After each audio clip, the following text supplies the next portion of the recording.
ایک شخص کہتا ہے میں جہاز سے اترا اور کسٹم سے گزر کر ٹیکسی لینے اسٹینڈ کی طرف چلا۔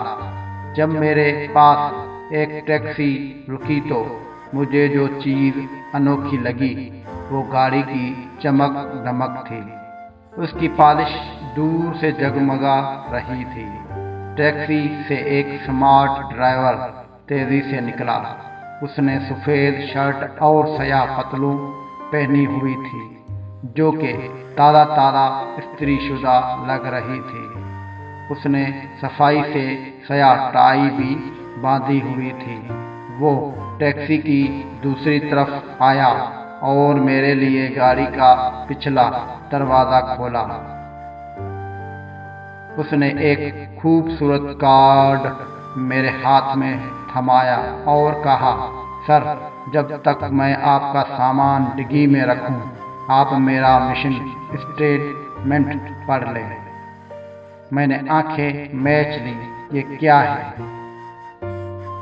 میرا نام سائیں ہے، آپ کا ڈرائیور، میرا مشن ہے کہ مسافروں کو سب سے مختصر، محفوظ اور سستے راستے سے ان کی منزل تک پہنچاؤں اور ان کو مناسب ماحول فراہم کروں۔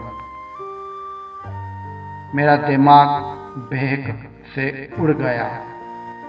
میں نے آس پاس دیکھا تو ٹیکسی کا اندر بھی اتنا ہی صاف تھا جتنا کہ وہ باہر سے جگمگا رہی تھی۔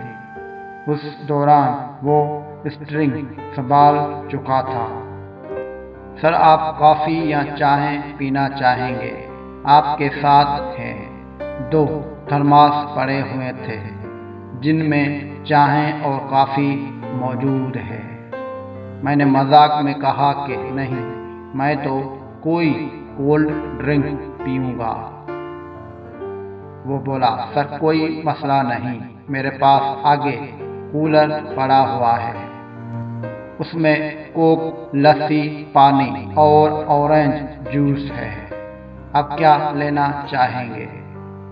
میں نے لسی کا مطالبہ کیا اور اس نے آگے سے ڈبہ پکڑا دیا۔ میں نے ابھی اسے منہ بھی نہیں لگایا تھا کہ اس نے کہا، سر اگر آپ کچھ پڑھنا چاہیں تو میرے پاس اردو اور انگریزی کی اخبار موجود ہے۔ سر، میں نے ایئر کنڈیشن لگا دیا ہے، بتائیے گا کہ ٹیمپریچر زیادہ یا کم ہو تو آپ کی مرضی کے مطابق کر دوں۔ اس کے ساتھ ہی اس نے راستے کے بارے میں بتا دیا کہ اس وقت کس راستے پر سے وہ گزرنے کا ارادہ رکھتا ہے، کہ اس وقت وہاں رش نہیں ہوتا۔ پھر بڑی پتے کی بات پوچھی، سر اگر آپ چاہیں تو راستے سے گزرتے ہوئے میں آپ کو اس علاقے کے بارے میں بھی بتا سکتا ہوں، اور اگر آپ چاہیں تو آپ اپنے سوچوں میں گم رہ سکتے ہیں۔ وہ شیشے میں دیکھ کر مسکرایا۔ میں نے پوچھا، سائیں، کیا تم ہمیشہ سے ایسے ہی ٹیکسی چلاتے رہتے ہو؟ اس کے چہرے پر پھر سے مسکراہٹ آئی۔ نہیں سر، یہ کچھ 2 سال سے میں نے ایسا شروع کیا ہے۔ اس سے 5 سال قبل میں بھی اسی طرح کرتا تھا جیسے کہ دوسرے ٹیکسی والے کرتے ہیں۔ میں بھی اپنا سارا وقت شکایتیں کرتے گزارا کرتا تھا۔ پھر میں نے ایک دن کسی سے سنا کہ سوچ کی طاقت کیا ہوتی ہے۔ یہ سوچ کی طاقت ہوتی ہے کہ آپ بدک بننا پسند کریں گے کہ عقاب۔ اگر آپ گھر سے مسائل کی توقع کر کے نکلیں گے تو آپ کا سارا دن برا ہی گزرے گا۔ بدک کی طرح ہر وقت کے ٹیں ٹیں سے کوئی فائدہ نہیں۔ عقاب کی طرح بلندی پر اڑو تو سارے جہاں سے مختلف لگو گے۔ یہ بات میرے دماغ کو تیر کی طرح لگی اور اس نے میری زندگی بدل دی۔ میں نے سوچا یہ تو میری زندگی ہے۔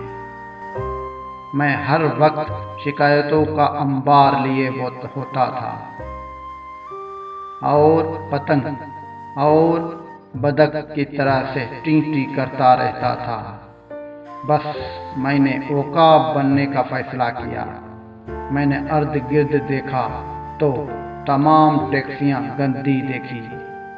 ان کے ڈرائیور گندے کپڑوں میں ملبوس ہوتے تھے، ہر وقت شکایتیں کرتے رہتے تھے اور مسافروں کے ساتھ جھگڑتے رہتے تھے۔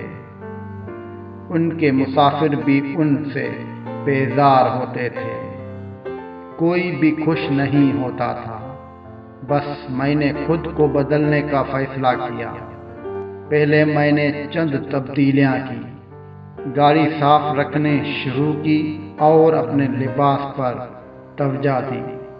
جب گراہکوں کی طرف سے حوصلہ افزائی ملی تو میں نے مزید بہتری کی اور اب بھی بہتری کی تلاش ہے۔ میں نے اپنی دلچسپی کے لیے پوچھا کہ کیا اس سے تمہاری آمدنی پر کوئی فرق پڑا؟ پہلی سال تو میرے انکم ڈبل ہو گئی اور اس سال لگتا ہے 4 گنا بڑھ جائے گی۔ اب میرے گراہک مجھے فون پر بک کرتے ہیں یا SMS کر کے وقت طے کر لیتے ہیں۔ مجھے لگتا ہے کہ اب مجھے ایک اور ٹیکسی خریدنے پڑے گی اور اپنے جیسے کسی بندے کو اس پر لگانا پڑے گا۔ یہ سائیں تھا، اس نے فیصلہ کیا کہ اسے بدک نہیں بننا بلکہ عقاب بننا ہے۔ کیا خیال ہے اس ہفتے سے عقاب کا سفر نہ شروع کیا جائے؟ سائیں نے مجھے ایک نیا